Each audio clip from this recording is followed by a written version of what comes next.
Lambi nak ye kilen encroacher singi mathakta akan eviction tawbagi mathakta Manipur thugaige Manipur mun-ge hotnariba biggest encroacher oiriba illegal immigrants singi mathakta shu akan eviction tawbiyu haina social worker Sanjoy Enhancement na fongdokre wafam asi social worker Sanjoy Enhancement na mamang thaagi July 13 da Manipur lenga ki commissioner kam secretary home na Manipur nauna illegal immigrant changba thingnaba amasung illegal immigrant leiramgani chingnaba mafam singda district task force committee semaga illegal immigrants sing Manipur gi leimai dagi takthok khinaba thokiba office memorandum aduda pankhiba akanba instructions sing adu kayam yamna thabak to onthok labage haina hangbo afam yawba mahak masana thadorakpa video release amada fongdorakhibani mahak na makha tana fongdorakpada hojik state asida mapung oina tampaki district sing haibadi Imphal East amashung Imphal West Thobal Bisnupur na chingba mafam singda lambi gi nak yeta lamkhop chinduna miyamda apan ba ayet papiriba len encroacher singi mathakta akan ba intensive oiba mawongda eviction tawri masi afaba thabak ni PR government matam sida fangba khudong chaba amani taramna OE haiba wafam thamladuna state asida khwaidagi hana akan ba eviction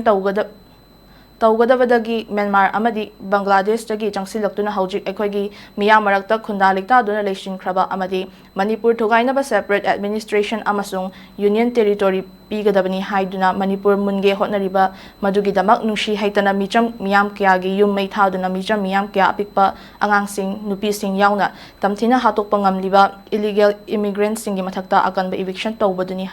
hena maru oiriba se haina Sanjoy Enhancement na fongdoki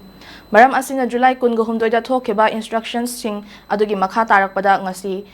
taruk shukraba numit fawbada illegal immigrant camp detect tawba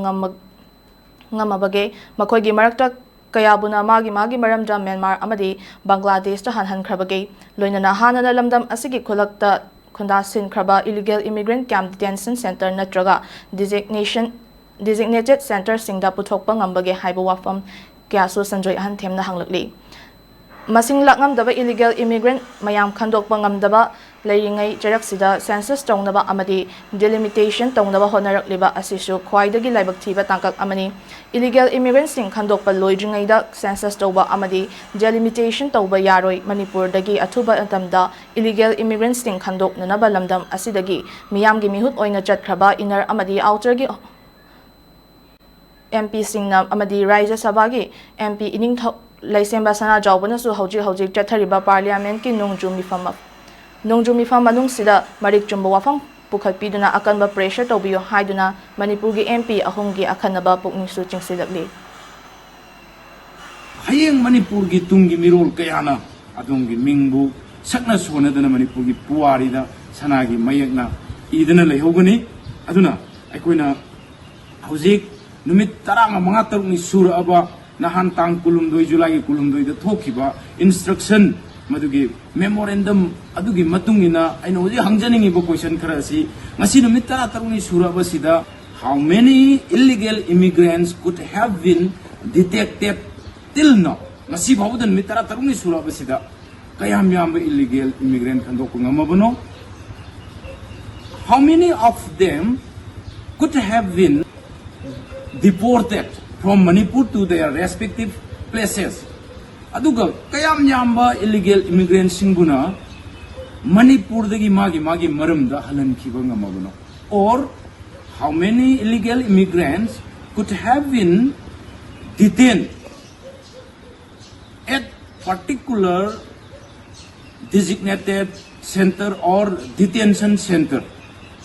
who have been already inhabited amongst our locality. Aikoigi locality singi marakta hanana khunda silamaba. Hujiki instruction adu de yauri sikarino hababu illegal immigrant lairamgani haina chingnaba mafam singda changaga operate tawbuyai.